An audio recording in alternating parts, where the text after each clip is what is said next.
Neste resumo, vamos tratar das 4 funções de administração, começando por planejamento. O que é planejamento? Planejamento é a função da administração responsável pela definição dos objetivos da organização e pela concepção de planos que integram e coordenam suas atividades, ou seja, é definir o que deve ser feito, objetivos, e como deve ser feito, planos. O planejamento pode ser formal, escrito, e informal, não escrito. O planejamento é traduzido formalmente através dos planos, que são documentos que estipulam como os objetivos devem ser alcançados, descrevendo como os recursos devem ser alocados e quais as atividades devem ser realizadas. Existe um tipo específico de planejamento chamado administração estratégica, que é um conjunto de decisões e ações que visam proporcionar uma adequação competitivamente superior entre a organização e seu ambiente, de forma a permitir que ela alcance seus objetivos. Antes de formular uma estratégia, os administradores precisam analisar o ambiente externo e interno da organização, a fim de identificar as oportunidades e ameaças e os pontos fortes e fracos da organização. No final do processo de administração estratégica, são desempenhadas as seguintes etapas: implementação estratégica. Esta impede que a formulação estratégica se torne apenas boa intenção. E a outra etapa é o controle da estratégia, que consiste no monitoramento e avaliação da eficácia das estratégias organizacionais.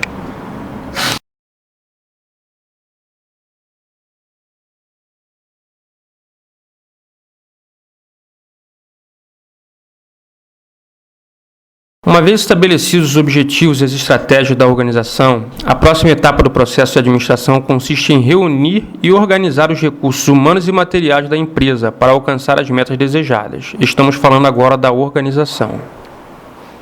A base da estrutura organizacional reside no exercício do poder, sendo a autoridade uma forma de poder. Esta pode ser distinguida entre a autoridade de linha e a autoridade de assessoria. Porém, a autoridade não é a única manifestação do poder nas organizações, pois existem pessoas sem nenhuma autoridade e que, às vezes, têm muito poder na organização.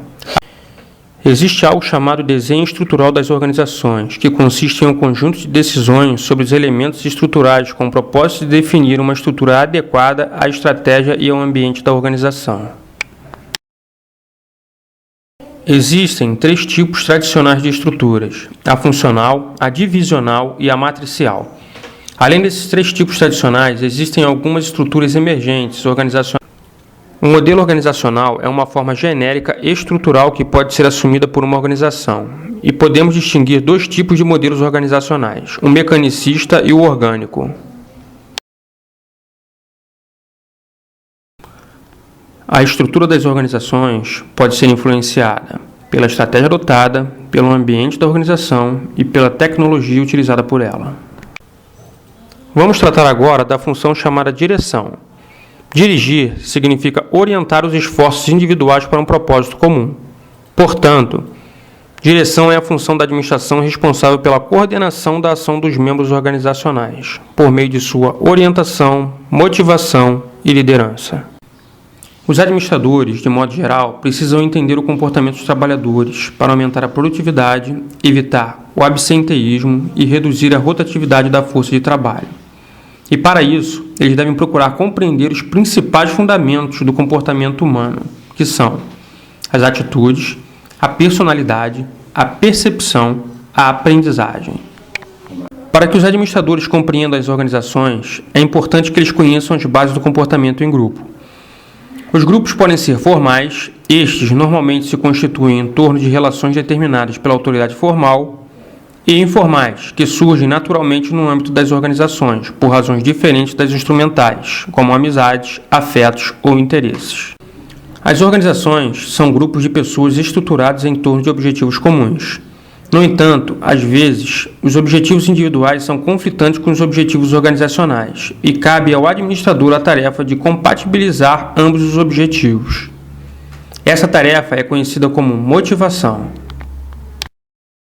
No entanto, nem todos os administradores obtêm os mesmos resultados na motivação de seus subordinados. Isso acontece porque alguns deles não são líderes eficazes. Mas aí nos perguntamos, então o que é ter liderança?